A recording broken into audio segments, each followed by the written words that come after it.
Namaste,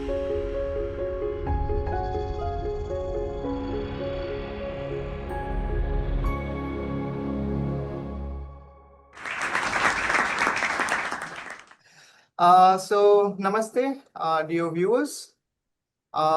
We are back with another episode of Indic Talks. I, your host, Tirtha, welcome all of you. Today, we are going to discuss about a very special book. It's titled as The Joy Bangla Deception, and it's authored by Dr. Kausik Gangopadhyay, who is an eminent economist and a professor. And Dr. Gangopadhyay, welcome, first of all. And Dr. Gangopadhyay is a very bright face in today's Indic world, especially after his publication of The Majoritarian Myth, which was a bestseller. And now he is back with another book. It's The Joy Bangla Deception. And here he talks about the Bangladeshi Islamism under the facade of Bengali nationalism. So this is the book. I have also authored 2 reviews of this book. So that's there in Indic Varta as well. The readers, if you are curious, you can also check them out. So this episode is also, for another reason, very pertinent to my heart. That's it's one Gangopadhyay missing with another. So namaste, and since this is a topic, as I've already discussed with Dr. Gangopadhyay, is that this is a topic that is very akin to the Bengali people, and especially the enthusiasts who have studied history and other aspects, cultural aspects related to Bengal. So since we have a global audience and many of them are not aware with certain issues, we are also going to touch upon those issues and try to deliberate on them.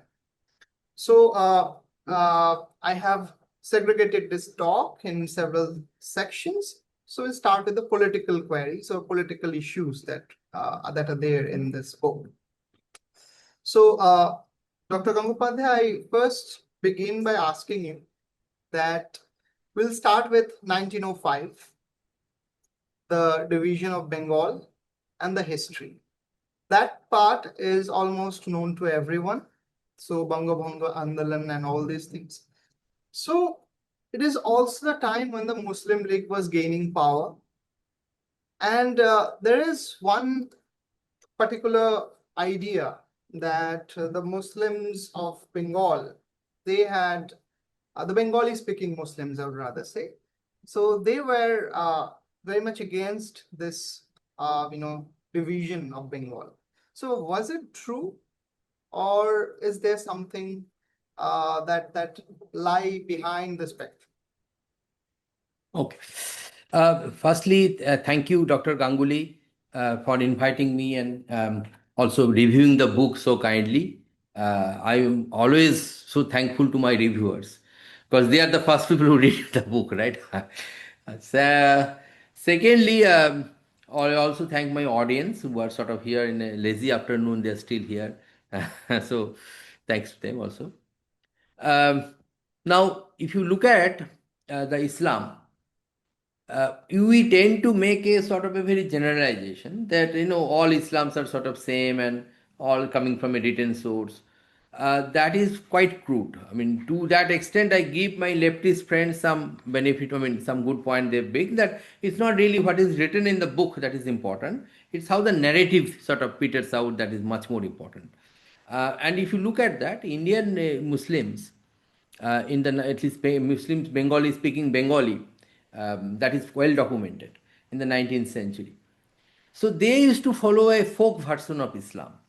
And in that version of Islam, they used to celebrate the Indian festivals like Lakshmi Puja. It was a compulsory thing for them. This is not I am writing, this is a very Muslim League poet, Jasimuddin. He used to do Muslim League. He himself wrote in his autobiography. And these Muslims, they were sort of used to revere cows. Cow slaughter was not common at all. So this is a sort of a very different phase of Islam we see in the 19th century. And if when you look at Bangabhango, the division of Bengal by Lord Curzon, that year is 1905, as we were saying. That time, Muslim League, the idea of this Muslim as a sort of a divisive force in India, which British can exploit, that idea is sort of known. But yet, because there is no voting in India did not start that time. It started a little later. It was not there. So therefore, there's a narrative is not widespread. So many Muslims, I mean, the most Muslims, they are like Atrap Muslims, they are like peasantry class and all. They were almost indistinguishable from the Hindus. The elite Muslims, the Ashraf class, they were sort of very different. They would not speak in Bengali. They would say it's a, they have a tongue, they have a term, it's called Kufuri Bhasa, the tongue of a kafir. So they will not speak in that language. They will speak maybe Urdu or, in some cases maybe Farsi or those kind of languages, right? Now, if you look at 1905, that time the political party, that concept was quite not very well known. I mean, Congress was there, but it was more of a platform. But Muslim League started in 1906. So when we see the Muslim reaction in 1905, it was mixed. Some Muslims, the elite class, they were very happy because they wanted to have a different identity than Hindus, and by division of Bengal, it is sort of being granted to them. That's what they're feeling, right? So one particular person that comes to my mind is Syed Ahmed Khan. Syed Ahmed Khan is sort of the father of two nation theory. He started the Anglo-Oriental College, which has become Aligarh Muslim University now.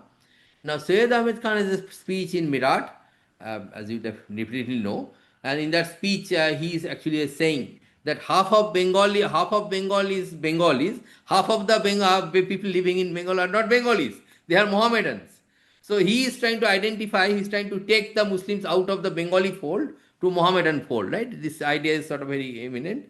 And that time, and definitely even Rabindranath Tagore, he was upset in the news of this division of Bengal, right? And he was part of Congress that time, and he was starting this movement. He went to the, forgot the exact date, but that day they went there and they sort of tied Rakhi in the hands of some Muslims who were coming back. That was a little bit tokenism and all, but that point I'm trying to say that Muslims, even if you try, in the current times, trying to tie a Rakhi in the hand of a Muslim, I think they may not like it. Many of them would not like it. They might look like it as a shark, an example of kufuri, these sort of things. But that time it was sort of okay with them because they believed in a folk version of Islam, a lot of them, right? And then, so Muslims are split, I would say. They are not completely in one side, another side.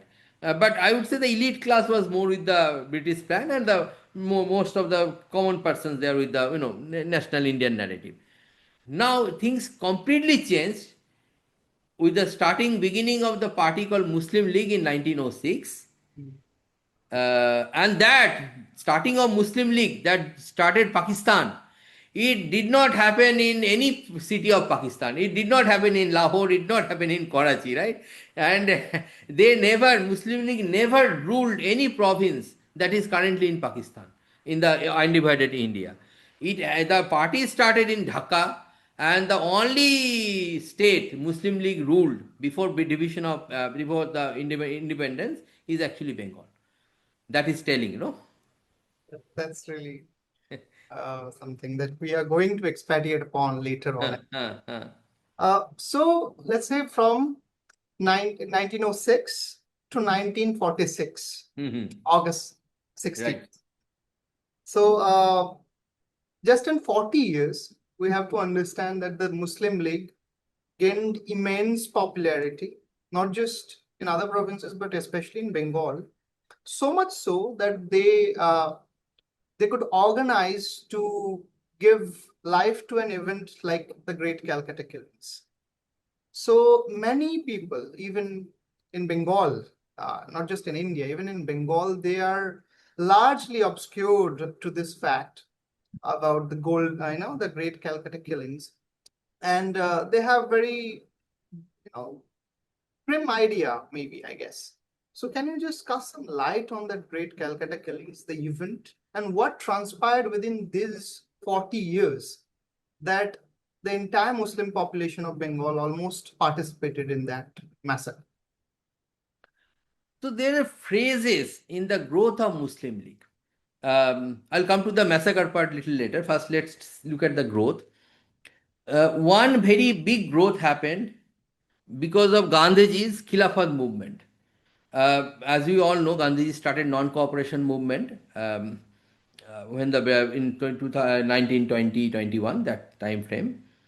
And when he was doing that, the Muslims, I mean, most of them were not interested. So one of the famous Bangladeshi thinker is Abul Mansur Ahmed. He was an editor of a newspaper and a very big personality. And he said that Muslims in those time, they did not have the idea of nationalism in mind. I mean, he are talking about the elite Muslims, and they used to think that they do not belong to this land. They belong to somewhere else, Middle East or somewhere like that. That's what he writes. And Gandhiji did not find any Muslims. I mean, not much Muslims coming for this sort of this movement, Kunan cooperation. So he said that we'll start a link Khilafat, which has nothing to do with India, but actually anointing the Khalifa in Turkey by the Allied forces. And it was sort of a very, I think, retrogressive movement. One of my favorite poet in Bengali is Kazi Nazrul Islam. Kazi Nazrul Islam was a Muslim, but he was a progressive one. And he was celebrating not Khalifa, he was celebrating the person who evicted Khalifa, Kamal Ataturk.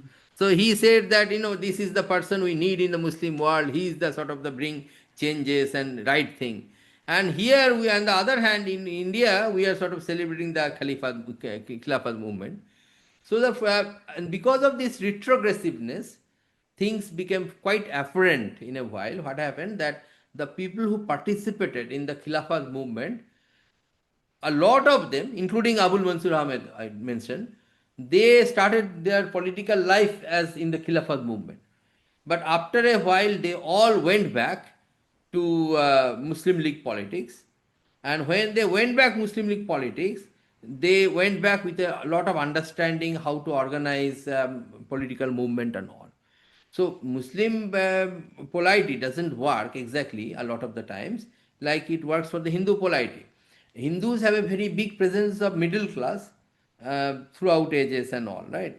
But in the Muslim societies, it is sort of more, it is often said that it is more hierarchical. Therefore, organizing popular movement for a secular politics is quite very difficult. So that is sort of one void they always have, right? And so it is basically the Ashraf class who tells people to come, and some of them will come, but many of them may not associate. So it is always there is always a chance of not having a popular base. But that was filled up by these trained people in the Khilafat movement who sort of started to give a mass base for Muslim League. It is not a small thing. Second is that the politics of the Muslims, a lot of the times the Muslims were the tenants and landlords were the Hindus. So it is about this is the two classes, and Marx is not entirely wrong. Of course, there is some tension between two classes where economist interests are not exactly aligned, and tenants and landlords, some issues will be there. And this was actually the platform of Krishak Proja Party. Yes. It was a very most dominant party in Bengal politics. It was not Muslim League till 1940s. The most dominant party after Congress was Krishak Proja Party among the Muslims. And this is led by Abul Qasim Fazlul Haq, who was actually a cleric by his profession, but he used to do quite a much more secular nuanced politics. In fact, Krishak Proja Party has their Hindu members as well, which is unthinkable for Muslim League. And this Krishak Proja Party is this campaign against the Hindus. See, this is the problem with the idea of the secularism. We can speak in a secular language. That doesn't mean that people's inner emotions are secular. They may be quite very religious. So maybe the language of the Krishak Proja Party was secular. They are asking for Hindu landlords to be sort of be given more compensation to tenants. So it's an anti-landlord sort of movement. But to many adherents, it may have got a religious tone, right? It is the Hindus, landlords are almost, I mean, much, I mean, I would say that 80%, 90% were Hindus. And then, of course, Muslim landlords are very minority, and there some of them are Nawabs, who are sort of seen very differently. So that's where it is a secularity has a problem, right? People may say things secular way, but actually it is a religious thing. And then they gained massive ground in the 1920s and 30s. So much so, in 1937, Congress became the largest party in the Bengal Provincial Assembly. This is the elections that were held under the Government of India Act 1935. In 1937, elections were held. Now, in this time, and this is the third reason. So, two reasons I already told. One is this Muslim League, this Khilafat movement by Gandhiji, which created a sort of a strong activists among the Muslims. Second is Krishak Praja Party, which built a base for a communal politics in some sense. Third reason is Congress. Congress decided that it will not form a government in Bengal along with Krishak Praja Party. This was quite disastrous. Whatever we feel about things, politics is about narratives and numbers. You cannot have any narrative without power and other things. The moment the entire power went out of the Congress and Krishak Praja Party was forced to form a government with Muslim League. So Muslim League sort of shot up quite very quickly, their role and influence and everything. Krishak Prajapati, on the other hand, became much more diffused. So much so, this A.K. Fazlul Haq, he has to himself raise the Pakistan resolution in the Muslim League sort of conference, so that to not to be seen himself as an agent of the Hindus or something like that. He wanted to sort of, he has to give up some of his secular image, because otherwise it's not impossible for him to do the politics in Bengal. So this is the reason, this is the springboard of 1946, and then that sort of became ready there. So that was the background behind the Great Calcutta killings, but yes. I want to know more about this event, and this is for the audience. So what exactly happened? And while I was going through your book, I had one reservation. That is, I was looking for much more depiction of Gopal Patha and his role, which was little scanty, in my opinion, because you talked about the Great Calcutta killings and all these aspects, but I was looking for more, basically, while reading it. Maybe later on, maybe a different edition might have some deliberations on Gopal Patha. But I sort of relegated to footnote the documents from which you can dig upon. Yes, one reason, I mean, what I wanted to say, it is a narrative about Bangladesh. So on the central theme of that, I wanted to sort of roam around. That I understand, yes. That is, and of course, people have their budget constraint and publish costs, right, related to pages. So, I think for the general on the audience, Calcutta killing. So I actually discussed this at length with an eyewitness. His name is Amitabh Ghosh Dostidar. He was basically an Indian auditing and accounts and auditing services officer. That time in 1946, he came there because he was actually from Rangpur, the district in north, right? North, I mean, present day Bangladesh north. So there he came to Kolkata because he was trying to admission in colleges, right? After his IA exam, India. That time it's called IA. Now it's HS. So this person, he did all these things on 15th of August, because he never knew what's going to happen on 16th of August and all. And he was roaming around by bus and tram, and he was listening to people there saying that some nuisance could happen. So the idea is the British said that time that dominion status is completely acceptable to them. So dominion status is sort of, you will get, India will have a sort of a different sovereignty and all. Now Congress, to their credit, they said that yes, we want dominion status and we don't want any Muslim homeland. It is one country, one people. Now it is contrary to the idea or theory of Muslim League that says that basically we are two peoples, Hindus and Muslims. Um, Now, this one way it is sort of the talks are at dead end. Why? Because Congress would not accept, and Muslim League also they are not the majority, right? At any rate, so they cannot force much upon it. So the only way this they move forward that we will create anarchy and lawlessness. That's the threat they are giving. Unless you give us what it is, or otherwise we'll make it so bad that there will be no government left. This is bad for both the parties who are fighting. I mean, who are not at stake. One is Congress. Congress's main constituency was the Hindu elite, right? And Hindu elite has a lot of property and all. Now, in any kind of a riot, whoever loses life or whoever gains, I mean, whoever can survive. But the one thing is always true: property loss is always very immense, right? So, there's Congress elite will be moved by that. Second is, of course, the British. The British, although I have not a very high opinion of British and their colonialism and all these things, but one way they wanted to keep something, they wanted to keep a civil law everywhere. That is, they wanted to be proud. They used to pride themselves that we are the sort of keeps a law everywhere very well and so right. So that point of view, that British did not want also too much anarchy in some sense. But of course, British would exploit whenever there is a chance of anarchies and all. So then the only place they could work is the only one, as I told you, only one state used to be governed by Muslim League, that is undivided Bengal. And that time it used to be called Prime Minister, essentially modern day Chief Minister of Bengal was Sohrawardy. Sohrawardy, Sahid Hasan Sohrawardy. Sahid Hasan Sohrawardy was basically he was the most prominent face. Now I meant to one point here. It's a very important point. Sohrawardy did not speak Bengali well. His Bengali was a very broken sort of Bengali. This is what not I am saying. Mujibur Rahman, his disciple is saying that same thing. Now anyway, so then Sohrawardy, this Muslim League made a big plan.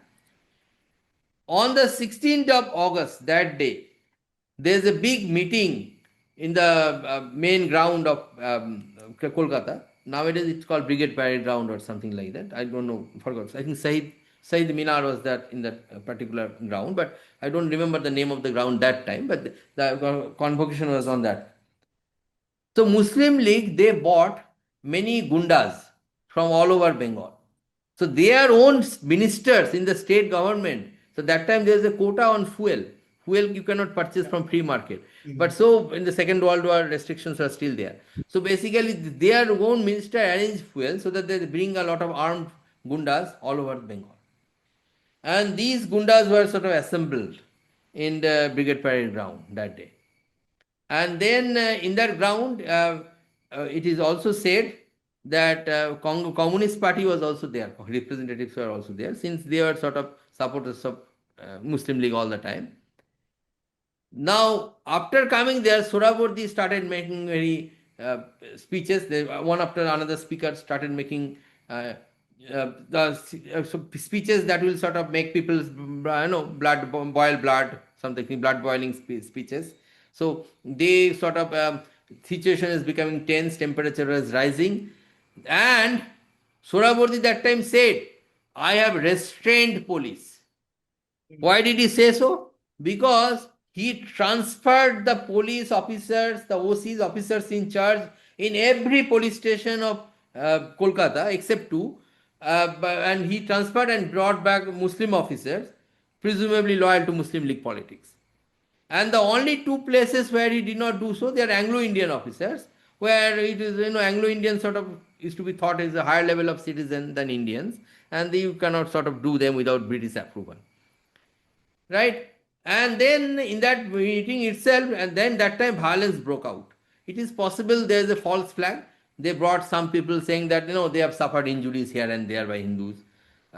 But the point is it the responsibility of the Muslims or Hindus? Firstly, their day, the Hindus never called that day, that, we'll have a meeting or anything like that. They never have anything. They are all reactionary at best, even not that day, next day. So, and that day they are called by Sorabordi, number one. Number two is that day was called holiday by Sorabordi government. Why? Now, of course, if you don't have any plan of violence, for a one party is meeting, it cannot be a holiday, right? So unless you have an ulterior plan and you know that if government officials are killed too much, then things will become worse. That's why you probably given holidays, right? Thirdly, of course, I have given you all the evidence of messing up these arms and gundas from all over India, right? For all over Bengal. And fourthly, who are that the witnesses saying? Just think the Hindu witnesses are all liars. So we will not all sort of discount them. Just look at the Muslim witnesses. So here is Badruddin Umar. He is an author of 100 books, and he is a scholarly person. He said that he himself saw that day he was going and he saw that Muslims started violence. There is another professor, lecturer, the Brabourne College in Kolkata, Muslim, and she also testified the same. So there are some others also testified the same way, right? And nobody testified sort of otherwise. And here is Abul Mansur Ahmed, who was a Muslim League politician. And that time he was in Muslim League. And when he was writing his autobiography, of course, decades later, 2 decades later, he said that, in my opinion, the responsibility lies with the Muslim League only. And it was completely brutal. So basically, these goons are sort of hooligans are roaming around in the streets. They are killing people, they are attacking houses, they are sort of killing people. Women are sort of persecuted, molested in mass, and it was so horrible. I mean, there is no absolutely no law, thousands are dying. So the impact, so first, the eyewitness I talked to, Amitabh Ghostostita, it is not written in the book, so I can give something extra. So he was there in this place where basically nowadays there is a very celebrated place called Bongio Sahitya Parishad. So close to that there is a locality where he was there. So on one side is Muslim dominated place, another side is Hindu. So basically they are the sort of the tension, right? There is growing up. First day they are all sort of, they don't know what's going on. 16. Then they thought something has to be done. So what they do, there's a small sort of savvy sort of a structure which they broke. And from that broken, they got broken bricks. These broken bricks were the only weapon they are having. On the other hand, they have machetes and all sorts of sharp weapons. Guns were not so common those days, but all these things are kind of going on. And then again, attacks are happening, and they are also throwing these bricks and all. That time, it was much more common among the Bengali Hindus also to have a sort of a collective community sort of life. So they are also responding to an extent. So nowadays, most of the Bengali youth, they are not, I doubt they're going to gym or not. Maybe they are, I'm happy if they are, but from my perspective, they are more into mobiles than gyms. But that time, that was not the case. That time, they were sort of fighting back and all these things, this culture was there. And that day in 17 itself, this Gopal Mukhopadhyay, who was actually a relative of a freedom fighter, Anukul Mukhopadhyay, he had a shop where he used to sell meat. But that's why he is derogatively called Gopal Patha, because he used to sell the meat of a Patha, which is basically goat.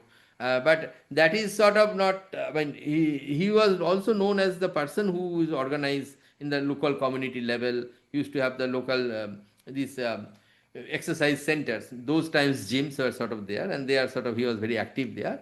And he organized some people, and I have seen the document, he has, I've given the references in my book, his interviews, in the footnotes, endnotes, basically his documentaries and all, where he started doing the resistance. Now here is the hypocrisy of the left and hypocrisy of some who tried to be center. They say that, yeah, both are guilty, Hindus and Muslims. No, I completely differ with you. No, both are not guilty. I'm not saying Muslims are all guilty. Of course, Muslim League is, of course, the guilty party who started the attack and all. Hindus, when they tried to call police and all, when they saw there is no law there for 2 days, 16th and 17th, what options are you leaving them with?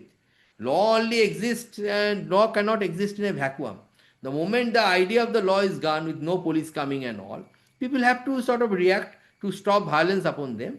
If you go to any sort of law, any sort of legal codes, penal code, everywhere it is said that protection for your own life is not a crime. That is sort of, and that's what Hindus have done precisely. But of course, in this kind of mob structure, violence is not measured. It can escalate. And on 18, and also the Sikhs of Bhawanipur, they joined against this Muslim League hooliganism. And on 18th and 19th, particularly, a lot of the Muslims also died. Um, so basically, that day, so overall population wise, Hindus are of course the majority, and these are the minorities. So first a few days, so someone actually was the father of Arvind Anantab Ghosh. He was a student in the Sipur BE college, and he saw in the Howrah Sipur, the Ganges, hundreds of sort of dead bodies are going around. And in the Metiaburus, there's a Lichu Bagan, there's an area Lichu Bagan, where hundreds of Uriya laborers, Hindu laborers were killed. So these things happen. Like total told they officially 4,000 or 5,000, two figures I have found. But actually, if you look at the unofficial count, they say the number would be much more, at least 2, 3, 4 times. Right? Those times the statistics and all things are not kept so tidily. So the extent of massacres is unthinkable by the present times, right? When only 10 or 20 people dying becomes a big issue. So here it is thousands of people are dying, many, many thousands, and so many women were persecuted and all. And so it is a very big thing, and this entire thing is no less than, I would say, a Nazi sort of Holocaust. And the Holocaust happened for a more sustained time, this happened for 4 days. That's the only difference. Yes. And since you mentioned about the Jewish Holocaust, I was about to ask it, because we see a long track of persecution of the Bengali Hindus, even after the partition in 1947. We had the Western Pakistan coterie and then the Eastern Pakistan coterie. And even there, we saw rampant persecution of the Hindus in both the sides. And you have given statistical data for that. What I want to ask is that from 1947 to 1971, so it was, especially I'm focusing on the Bangladesh part, which was East Pakistan back then.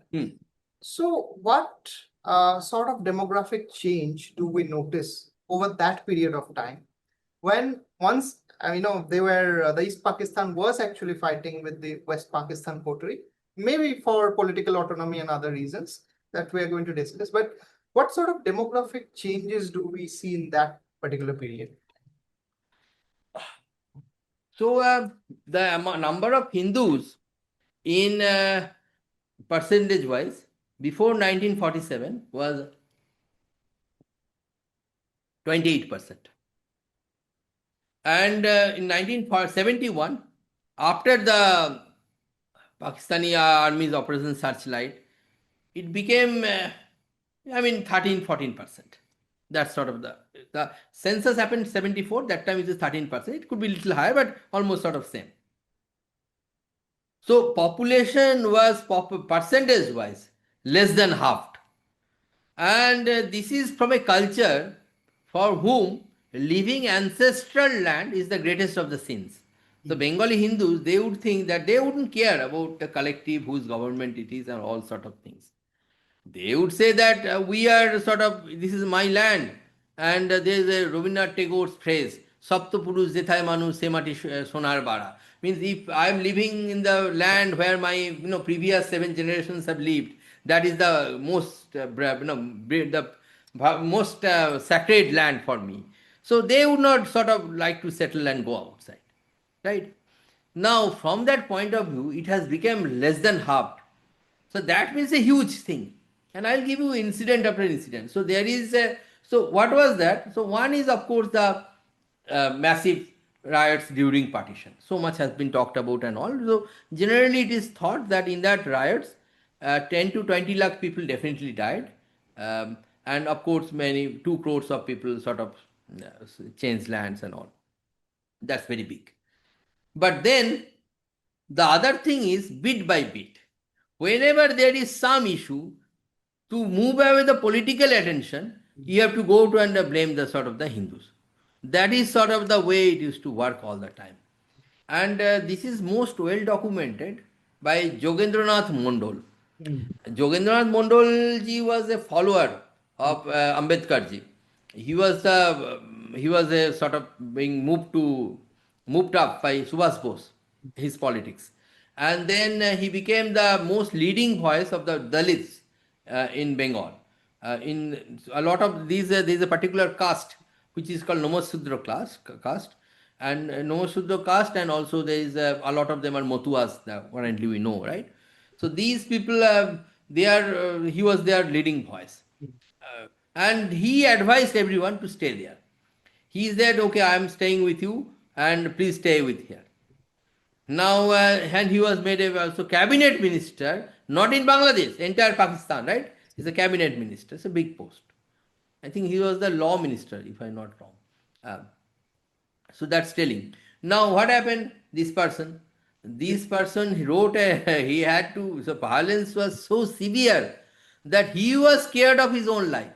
And he told them that my son is not doing well. His son was actually kept in Kolkata. And then he sort of said that my son is not doing well, I want to visit him. And he came to India. And then he wrote the resignation letter to Pakistan government. So things are so bitter, he could not even write the letter within Pakistan.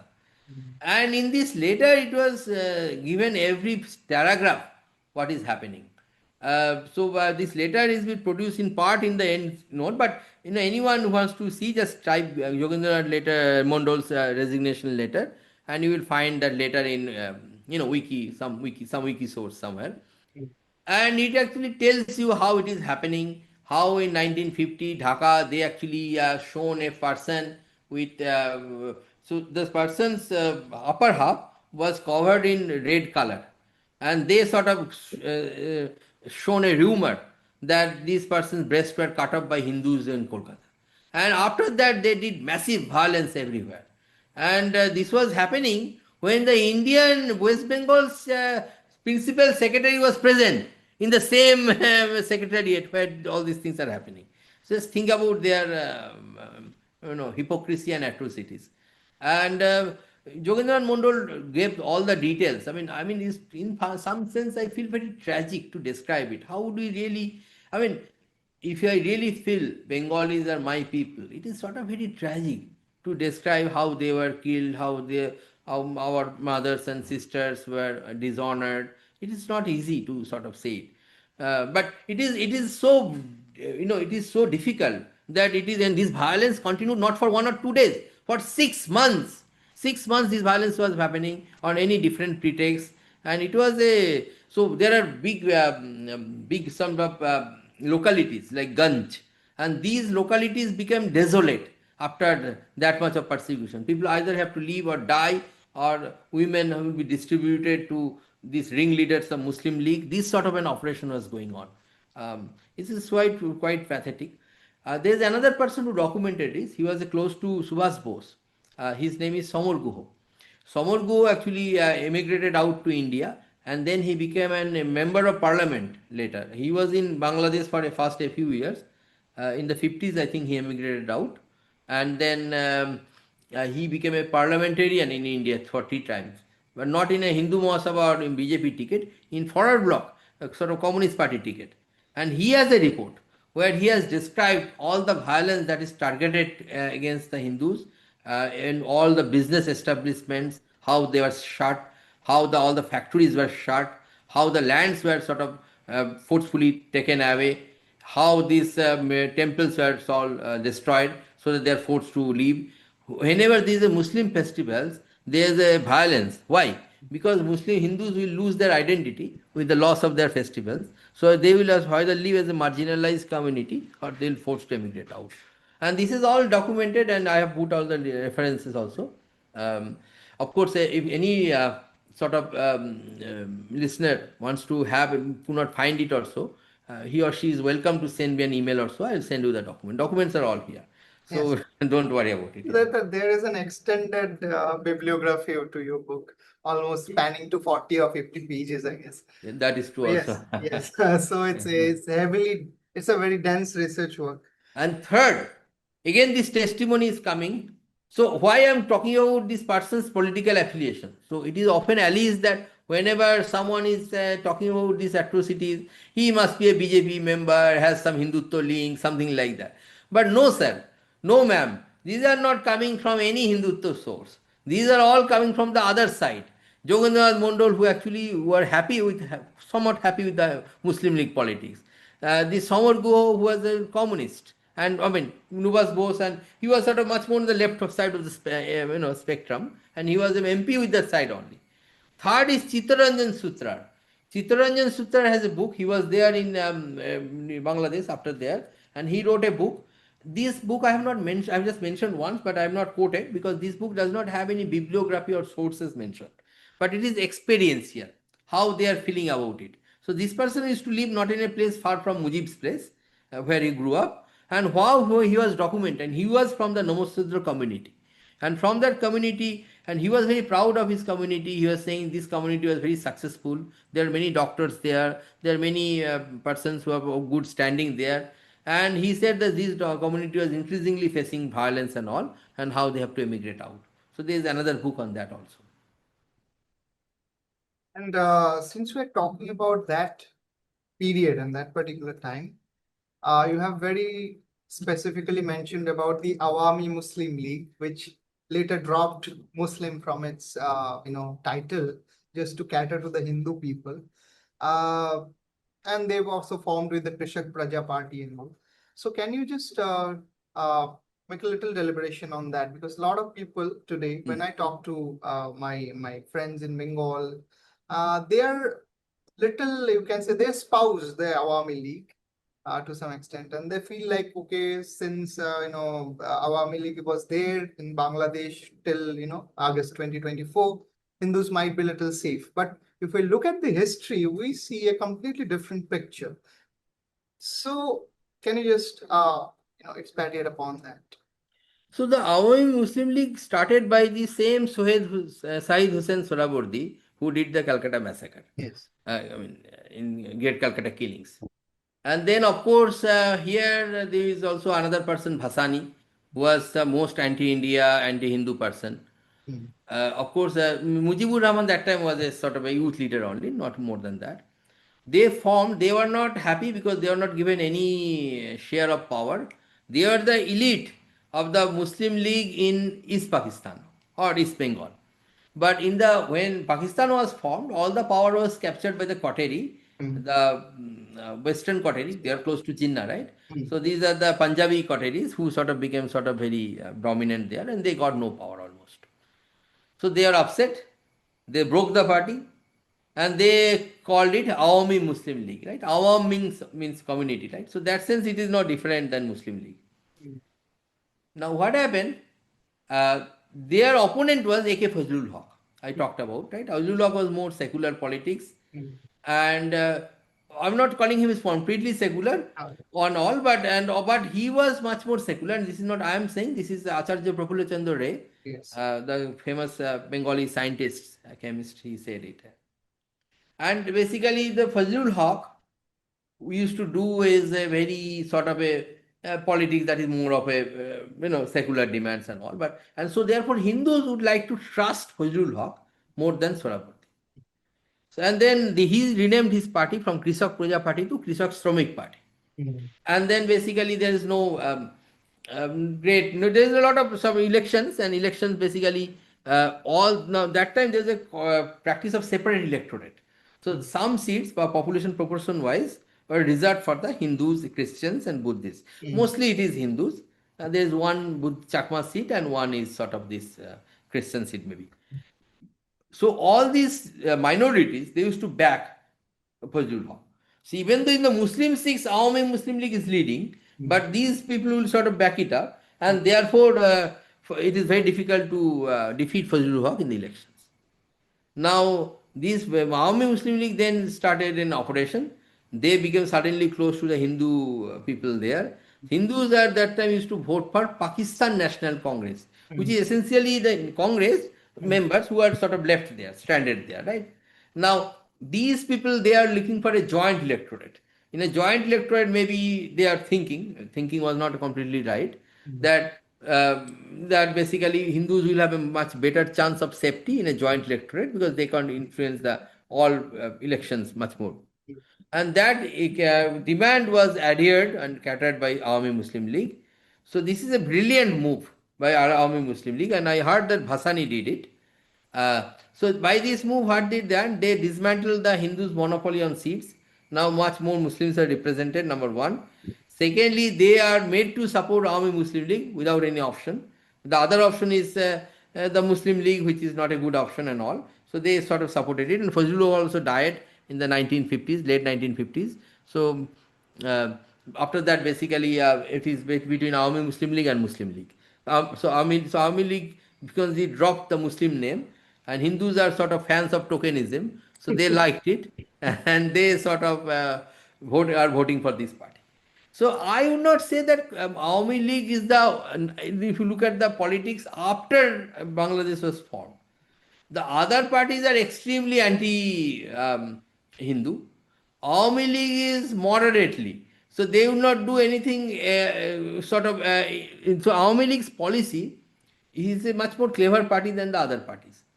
Other parties, what they do is not very sort of consistent or sort of sustainable. So you can do a lot of Hindu persecution, but that will result in a lot of Hindus migrating out to India. And then the Indian government, by these circumstances, will be forced to act. And then, of course, hard power wise, Bangladesh is no match for India. So they will not be able to sustain the policy. This is figured out by the Awami Leagues. So Awami Leagues, I was told that understanding is that you have to keep a significant minority, like a crore or so, but you have to keep them. So there's a French proverb that says that be pretty and shut up.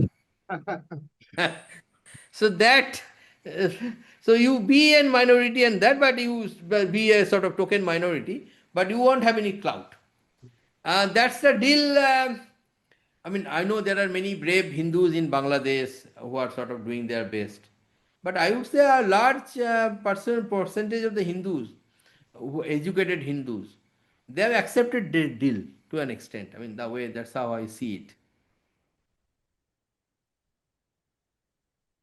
So, since we're talking about the Awami League, Sheikh Mujibur Rahman comes into the picture.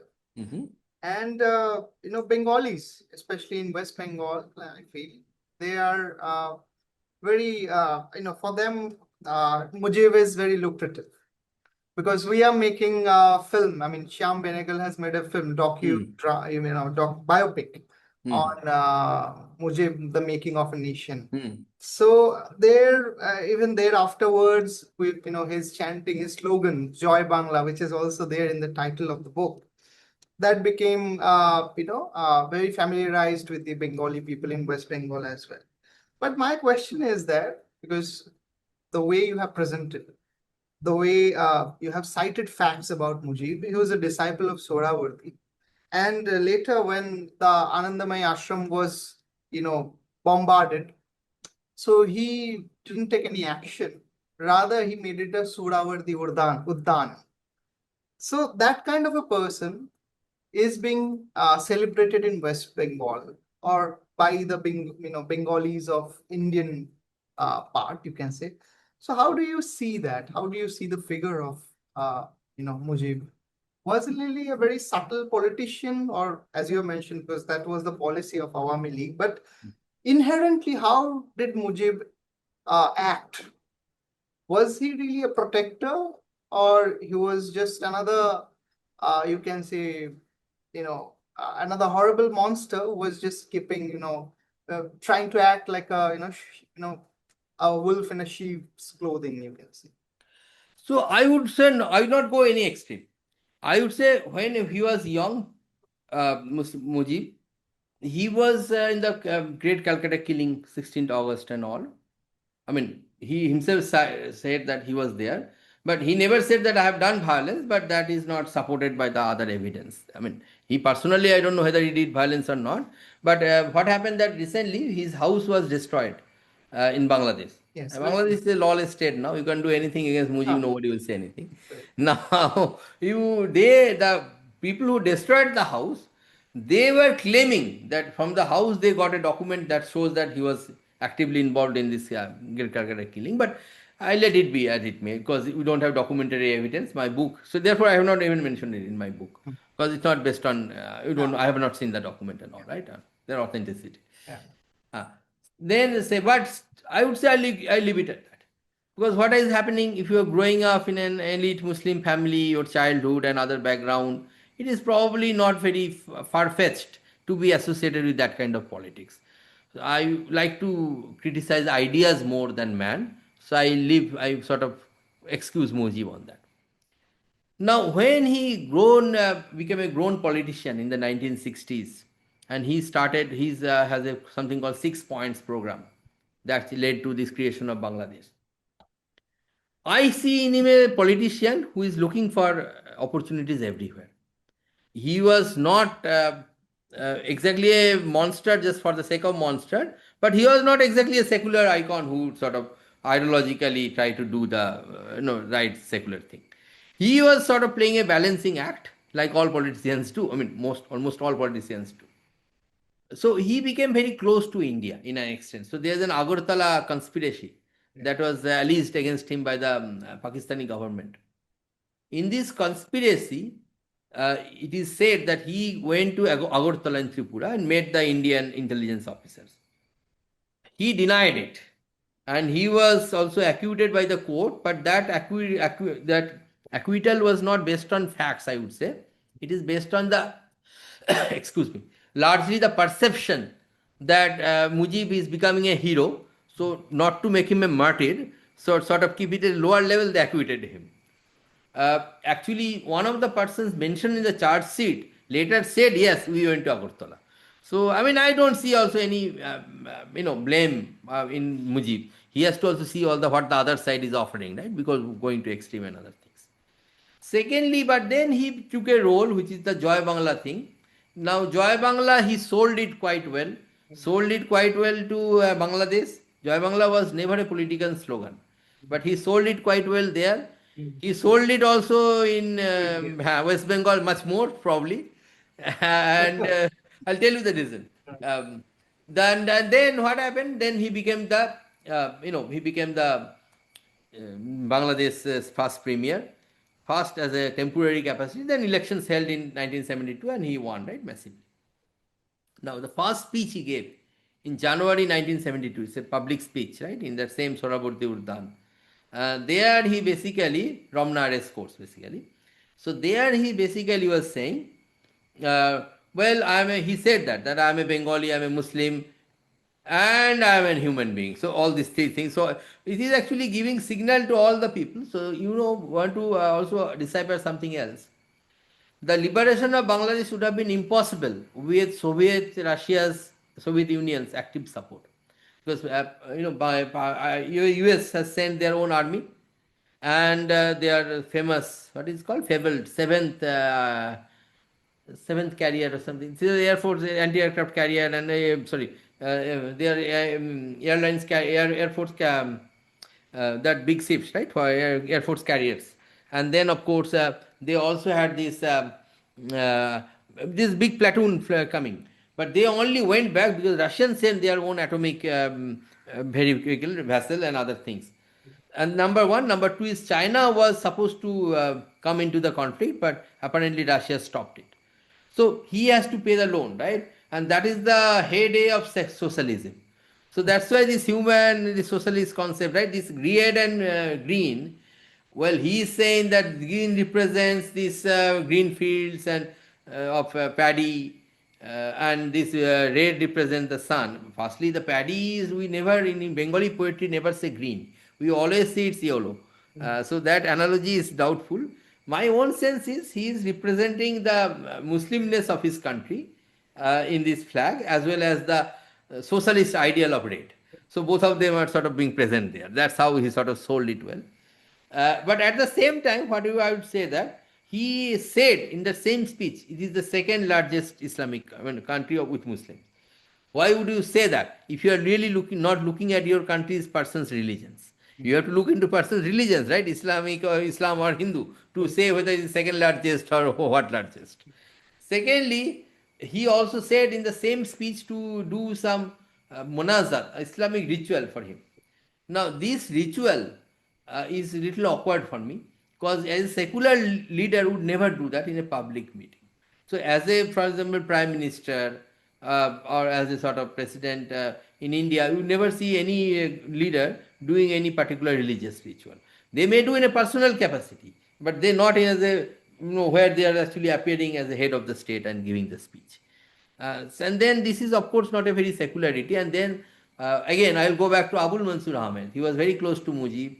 And I would say he is a middle person in some sense of the term. He is a very balanced person. And he is saying that Mujib is giving a signal that it is the Muslimhood of this country. This is, he used Musalmanatya. So he is not saying that it's a Islamic nation, but definitely culturally Muslimness is a part of it. That's what he is being suggesting. Now, our misperception, and then after that, Mujib was, I think, looking how the politics is playing out. And he did not see a very, I mean, Indira Gandhi took a great role. I admire her for her decisions in going for attacking Pakistan in October and all, but escalating the conflict. But I see that after, when the war was won, it was not a very success story. In Simla, we have lived, all the Pakistani soldiers were given sort of were sort of released, right, with the 4 months of pay. That is not a great signal. And we did not also ask for any settlement of Kashmir instead of this generosity. That actually showed Indira Gandhi in a weak light to an opportunistic person like Mujib. And he started going from secularity to Islam, Muslimness, small bit by bit. He allocated a ground, government land for Vishwa Ijtema, basically largest congregation of Muslims in Bangladesh, largest congregation worldwide. It happens in Bangladesh. And then he also then started going to this main mosque, Baitul Mosque, and then giving a sermon from there.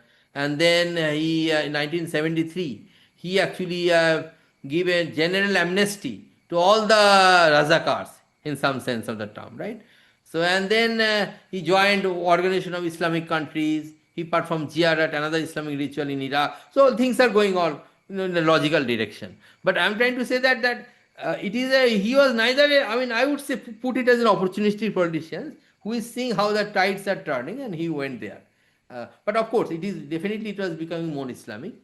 And the reason that these Sam Benegal-like left liberals, their understanding of Mujib, it's more of a fantasy than reality. But this fantasy is sort of being sustained because this is what been told by Abdullah al-Masood. Abdullah al-Masood wrote as you know, a note in my book in the beginning. He was a humanist from Bangladesh. Once upon a time, he was the principal of a madrasa. So he knows both the dimensions quite well. Now he says when an intellectual goes from India to Bangladesh, he meets a fellow intellectual in Bangladesh. And they speak in the same leftist language that people speak worldwide. This gives a feeling to this intellectual. People might categorize me as intellectual because I teach. I don't consider myself an intellectual. I consider myself a teacher only. But it may feel like intellectuals. Intellectuals have a problem.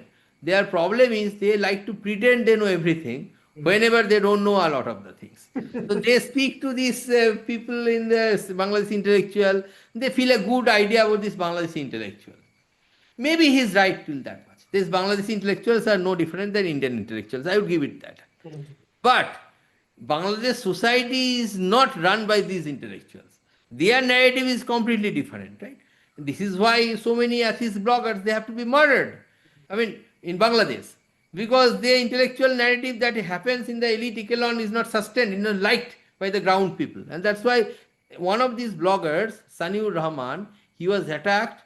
He survived somehow by grace of good luck. And he told me when he was taken to hospitals after being grievously wounded, the person in the hospital, the guard, police and other people said, well, why did you write all those things? You did not have to write all those things in the first place. So the blame is not on the people who actually, attacked him. The blame is on the guy who is writing something, right? So he shows you the narrative of Bangladesh quite well. He was very surprised. Probably he took intellectual narrative seriously. But this is what happens. Second thing is that this India, we sort of like to see a Mujib-led Bangladesh, Awami League Bangladesh, than a more this Yunus sort of Bangladesh where anarchy and attack on Hindus is sort of. So we like to give credence to them that is not there, that cannot be given to them. So they do not deserve it, but in our enthusiasm to grant them secularity, we overdo it. And this is how the status is also being showered upon Awami League and Mujib. And since you mentioned about Mujib's opportunistic policies, one thing that is the crux of your book, I guess, is that you claim that this entire language-driven movement is actually a sham, and it was actually a fight for political autonomy rather than a fight for mother tongue, just to save mother tongue. Can you just cast some light on that? So this is the biggest myth. In the UN, United Nations, they celebrate 21st February as the World Mother Language Day. This is completely a stupid phenomenon in some sense, because those who actually claim to be that inheritors of that mother tongue movement, they recognize no other person's mother tongue except these Bengalis they speak. That is definitely not a. If you have a mother tongue language, you have to acknowledge everybody's mother tongue. I'm very passionate about mother tongue. And in one forum, I also fought with someone. So that person said, well, let some tribals and their mother tongues be gone. No, I said, no, I can't say that. Their mother tongue is also my concern. Because I cannot say. But in Bangladesh, opposite is happening. When tribes like Chakma, they are demanding for mother tongue status, not only they were told that forget your language, be Bengalis, but they were also be subjected to a biggest genocide in the east Bangladesh. Even it might be proportion wise, it is even bigger than Hindus. Hindus, I mean, population become halved and so. Chakma population has not only become less than half, but also they are, I mean, 20,000 people died, and there's a people, and this is a very small population pocket, right? And that pocket was sort of when people subjected to so brutal atrocity that I would feel like Chakmas deserve even more than Hindus. I think this Chittagong, we should do in these Chittagong hill tracks. India government should not ignore their plea. It has to be sort of been brought in. Okay. Now the next part is the idea of this Mujib's movement, 6 points program, right? So before 6 points program, after 6 points program till 1972, Pakistan's currency had Bengali script. Pakistan's national monuments are Bengali as good as in Urdu. Pakistan's national constitution gave same status to Bengali and Urdu. And if you look at the complaints, and I have quoted some Dhaka University papers and all, they are saying the problem is not Urdu, problem is English. That is everywhere. Even now we are both Bengalis, but we are speaking in English because English has assumed the international language and of course language in India also, and also all colonized countries. So that's a different problem. That is not a problem with Urdu at all. So as much as I do not like the Urdu speaking Pakistani army who killed Bengalis, but I have nothing against Urdu also. The point is the point is that Urdu is suppressing Bengali. That is more of a fantasy. That's a more of a and this phenomenon. I was told one of the person was Mohit Ray, who gave an afterword, and it actually is not very kind to the present ruling dispensation of present in Delhi in India. So those who are thinking it is a political book, it is not. It's a documentary. A document demands politics. That's what we have documented. But it is not a supportive of any politics and all, right? It is supportive of Bengali causes only. Now, in this, he said that 21st February was never heard to be that prominent in 1970s. It became a sort of a fad in 1980s, and left sort of promoted it to give more status to Bangladesh, and that has multiplier effect, I suppose, over time. And when we talk about this 21 February movement and all this, you have mentioned about Dhirendranath Dutt, about whom I had no idea before reading your book. And I think most of the people in Bengal, in India, and even in Bangladesh, I think they scarcely have heard about him. So, and even after independence, Bangladesh government didn't give him any, due credit, so to speak. So can you just enlighten us about Dhirendranath Datta and his role? So he was Dhirendranath Dutt was a freedom fighter. He was actually, he was a student of Kumilla district. Then from the Kumilla district, he sort of came to Kolkata also and did his studies. He was good in studies, but he became active that era only, that age only. Now, what he was doing, he was doing this Congress line of politics, and he became this Bengal Legislative Assembly and all these things. Now, after Pakistan was created, some of these people, bravest of the brave, they decided to stay there because the Hindus, most of the Hindu middle class, they emigrated out from Bangladesh to West Bengal. So there is a vacuum. Who will champion give the voice to the Hindus? At least political space-wise, the vacuum even worse. So he thought that I will sort of be there and champion their cause, right? Another person who stayed away was Jyotindra Mohan Sengupta's wife, Nelly Sengupta. Jyotindra Mohan Sengupta was Gandhi's person in Bengal Congress. He was opposed to Subhash Bose, but he was a genuine person otherwise. Now, his wife was a British, Nelly Sengupta, and she was requested by Gandhiji or Nehru, one of them. I'm not remembering it. I think Gandhiji, that you stay there to look after the Hindus because you are a white lady, your voice will matter more. And Nelly Sengupta was the voice of the Hindus there. Now, Dhirendranath Dutt, the same trajectory. So these people, they call themselves Pakistan National Congress, and 12 of them was elected in the assembly. And I given some names. The best person was Srish Chatterjee. And then, of course, there is he was the leader. And then, of course, Dhirendranath Dutt. Then Rajkumar Chakraborty was the professor. And then, of course, Prem Hari Barma was a Dalit leader. All of them. Those are Pakistan National Congress. Now, these people are trying to fight the right of the Hindus bit by bit. So they challenge the theocratic foundation of Pakistan in the assembly. That time, Dhirendranath Dutt said that you are saying that Urdu will be the language, but if you look at 2/3 of the people of Pakistan, because most people of Pakistan were in Bangladesh and they all speak Bengali. So 2/3 of the people, that he gave the statistics, out of 6 crore 60 lakhs, this is in 1948, 4 crore 40 lakh people speak Bengali. So how could any language be a national language rather than Bengali? And this was very, very not liked by Pakistan. They hated it. Liaquat Ali Khan, who was the prime minister at that time, he hated it. He attacked also that in his speech, that Constituent Assembly itself. And when Pakistan did Operation Searchlight, 1971, Datta was octogenarian and he was failing and he was no part of anywhere. But still they came to him, they took him and his son and they sort of did brutal operation on them. They took every tooth out, they gouged the eyes, and after doing all these activities, they broke all the fingers, and after that they killed him. And the dead body was also not returned. It was known from the witnesses, but the dead body was not returned. So you can imagine, right? After 23 years also, they are not forgetting that moment, right? So in Lucknow, there's this Muharram, there's a Sia festival, right? And then this is the Vivekananda Road.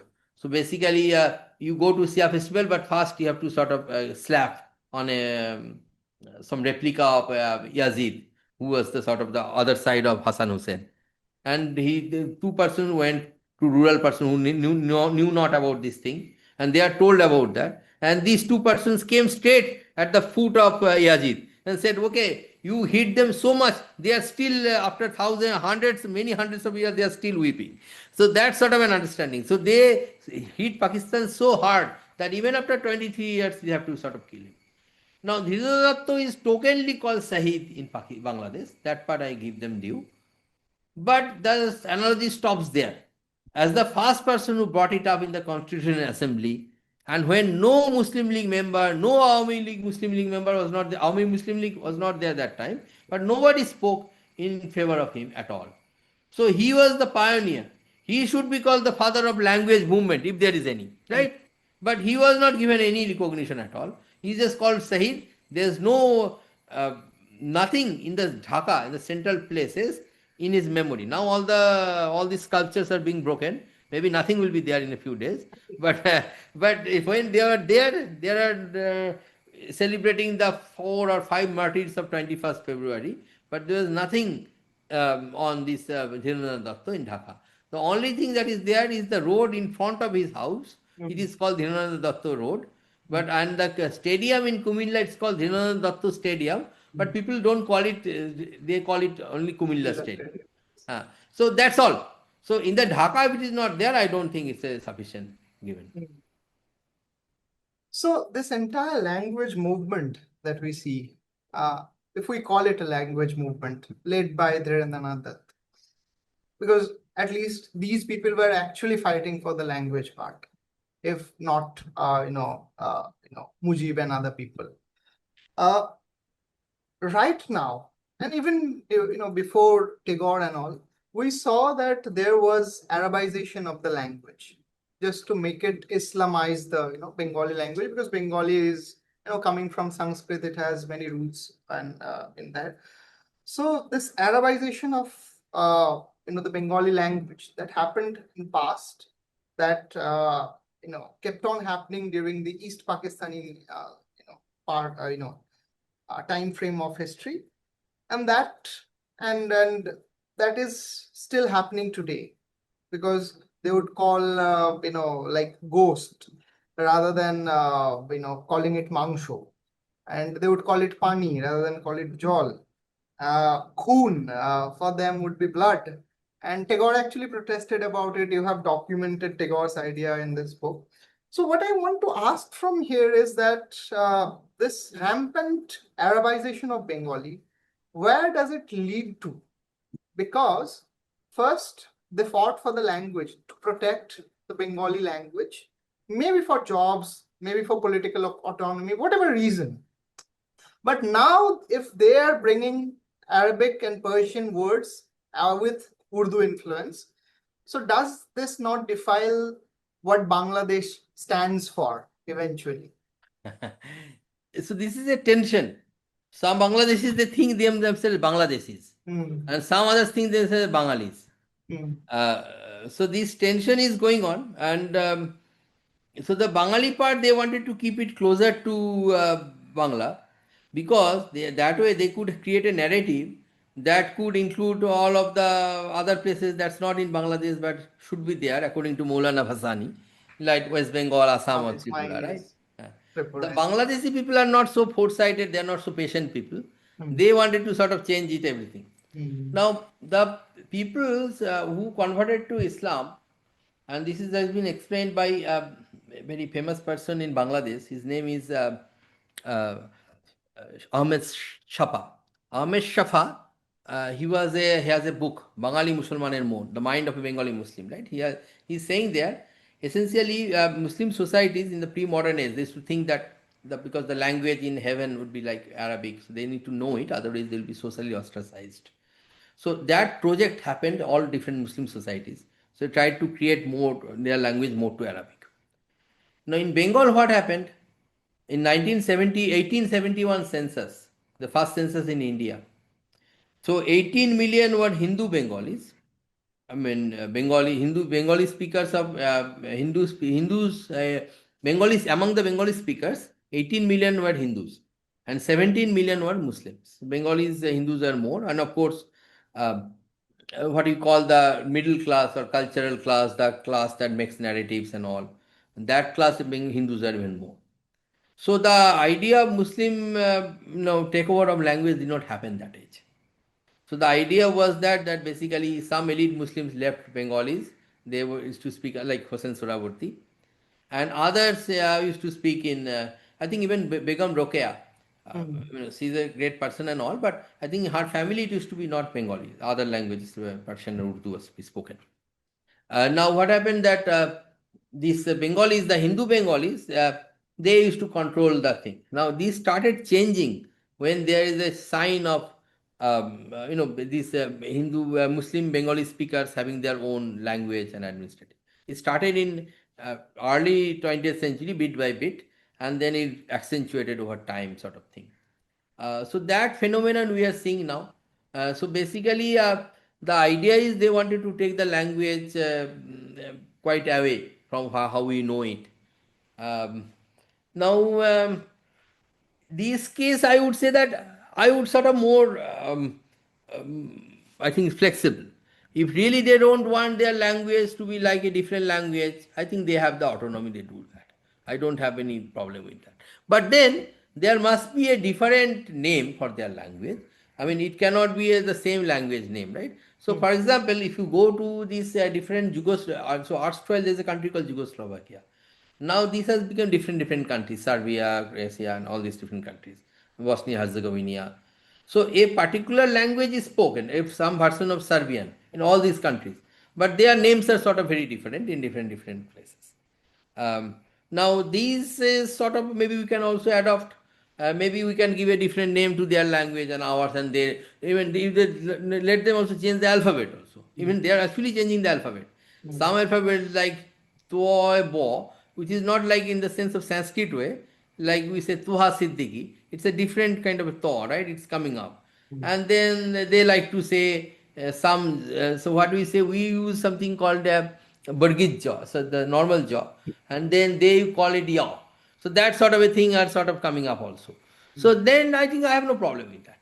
But then let them then name it differently. That is my humble sort of request. And if we talk about the representation of Bengali or Bangla to the whole, to the globe, there is one problem that globally people think that Bangla is being represented by Bangladesh and not the West Bengali people of India. Mm.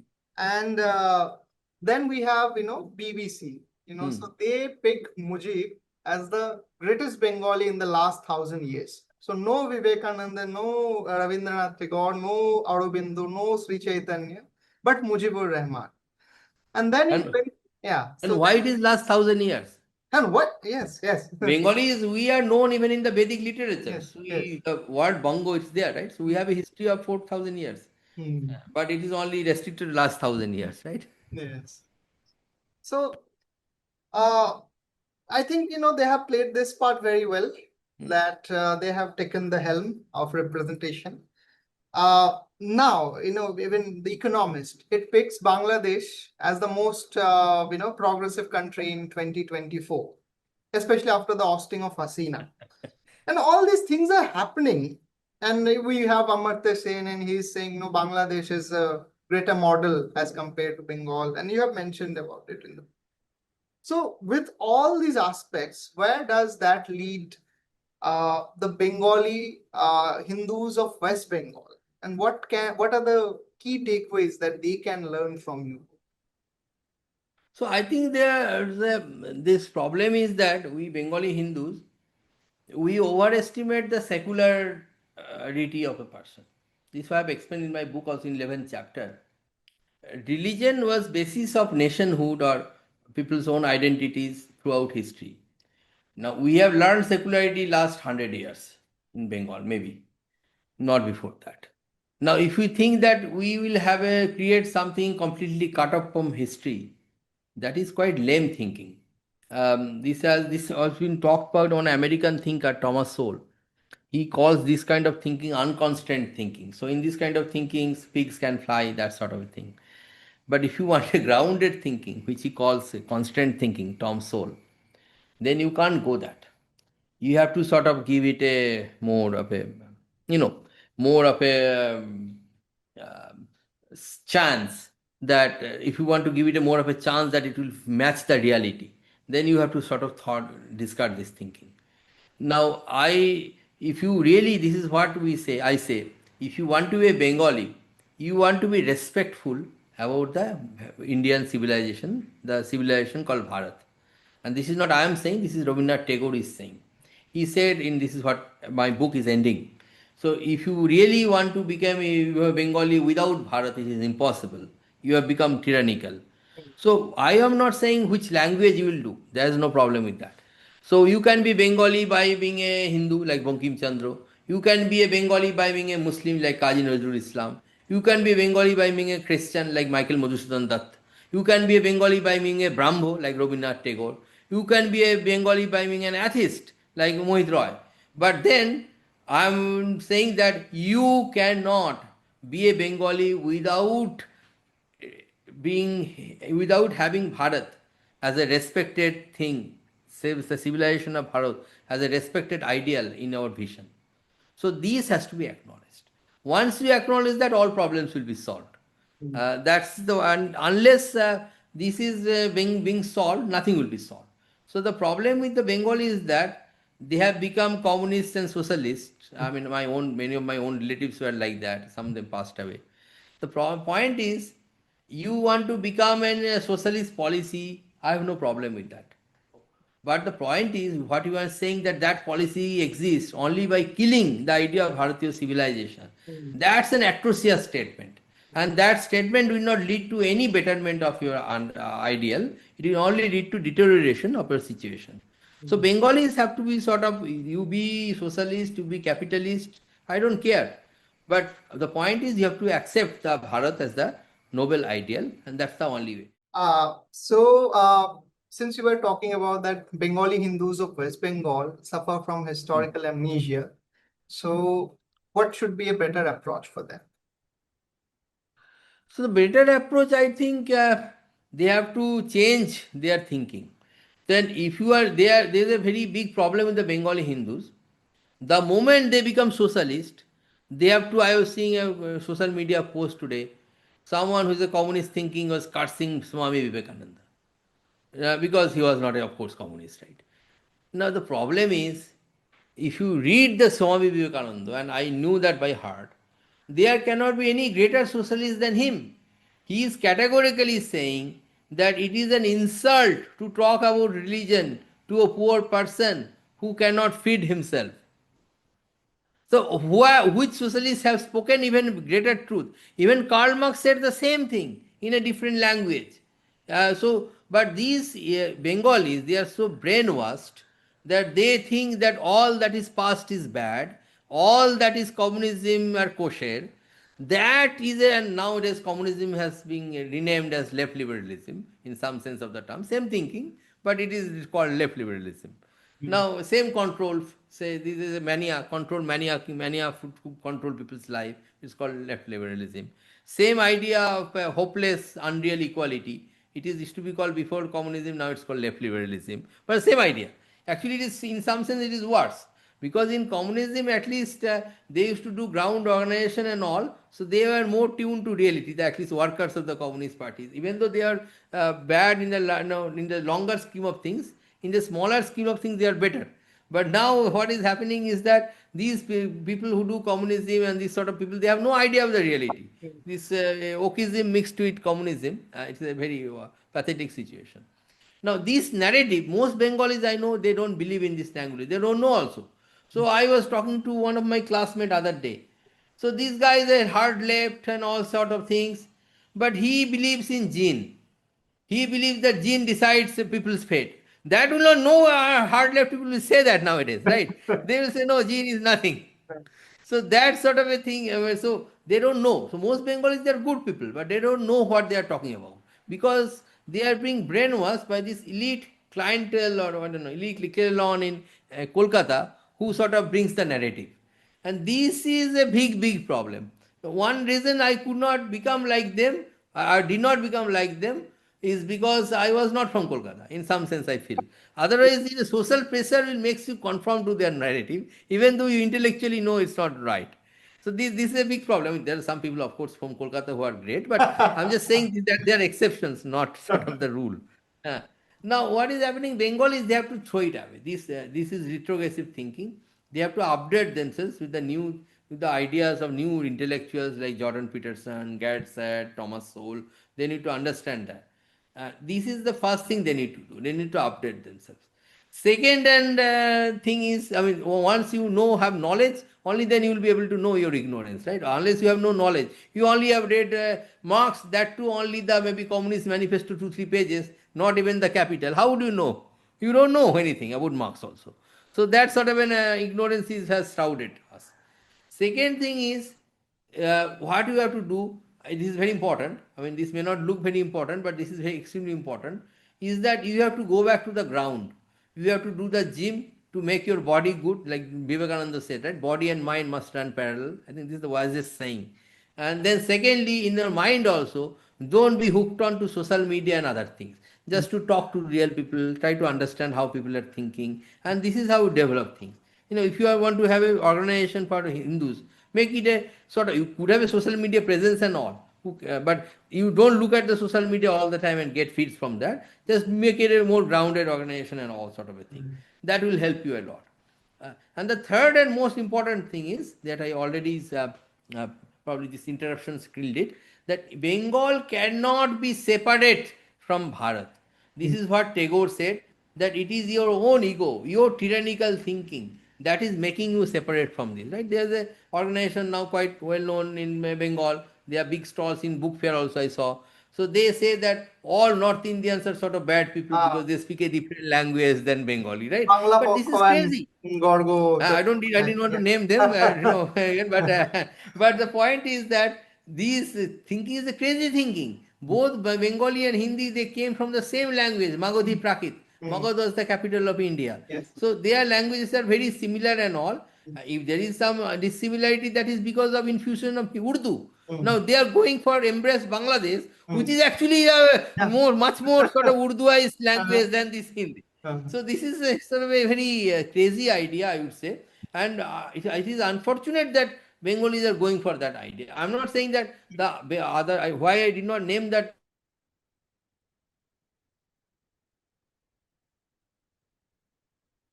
trolleys and other things, vacuums there, they need to correct themselves. They are not doing those things. But I am trying to say that the other side is horrible. It is downright going to, it is jumping from a cliff. You definitely will die. Whether you leave other side will die or not, we don't know. But other side is at least give you a fighting chance, sort of thing. So that is so this idea of Bharat has to be integrated. Anyone can be Bengali from any religion. You can be a Hindu, Bankim Chandra is a Bengali. You can be a Muslim like Kazi Nazrul Islam, you can be a Bengali. You can be a Christian like Michael Madhusudan Datto, you can be a Bengali. You can be a Brahmo like Rabindranath Tagore, you can be a Bengali. You can be an atheist like Mohit Roy, Dr. Mohit Roy, you can be a Bengali. But you cannot be a Bengali if you deny Bharat, even though you are Hindu or whatever. Okay, so here we come to the conclusive part of this talk. And we're going to have a little game, just a brief one, that I'll suggest you some names, and you have to describe them, or you have to, utter out the first word that comes into your mind after hearing their personals. So, Mahatma Gandhi. Morally great. Jinnah. Politically great. Liaquat Ali Khan. Efficient mid-level administrator. Okay. Indira Gandhi. Brave lady. Sam Bahadur. Terrific general. Mujib. Typical politician. Opportunist, I guess. Sheikh Hasina. Mujib's legacy. Okay. Muhammad Yunus. Deep state agent. Okay. The last one is our Prime Minister.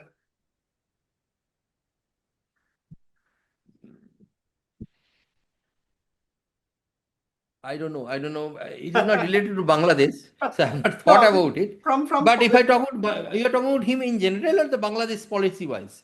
Policy-wise. If you are talking about Bangladesh policy-wise, I would say needs improvement. And our Chief Minister? I mean, the West Bengal Chief. The first thing Bengalis need to forget if they want to claim Bengalihood. Okay, so it was very, very interesting to talk to you, sir. And it was very enlightening at the same time.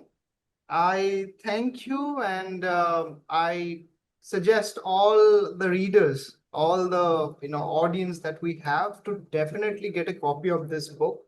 This book is the Joy Bangla Deception. I'm not sure if they're blurring it out, but it's available on Amazon and Flipkart and all the other retail bookstores. It's a brilliant, brilliant you can say it is a very dense work, and I must congratulate Dr. Kausik Gangopadhyay and Devabrata, of whom we do not know much, but we congratulate both of them for this brilliant documentary work. Thank you, sir. So I just want to say Yes, two more yes, things. yes, One is about my co-author Devabrata. yes. He wrote a much smaller version, about 30,000 words in Okay. 2018. Based on that, this manuscript is sort of formed. Okay. He chose to hide himself. He doesn't want spotlight, and he doesn't like spotlight, I would say. And second is that this book is okay. It is about Bengalis, but it is not only about Bengalis. Mm. It is about the identity theft that Mm. is happening throughout India, throughout the world. Mm. That people have to understand that. It's I would say in management lingo, it's a case study for the Mm. Bengalis, but it's not. It's applicable in many other cases as well. Okay.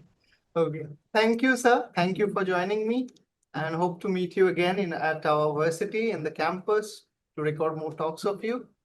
That I bid adieu to you. Namaste and my pranam.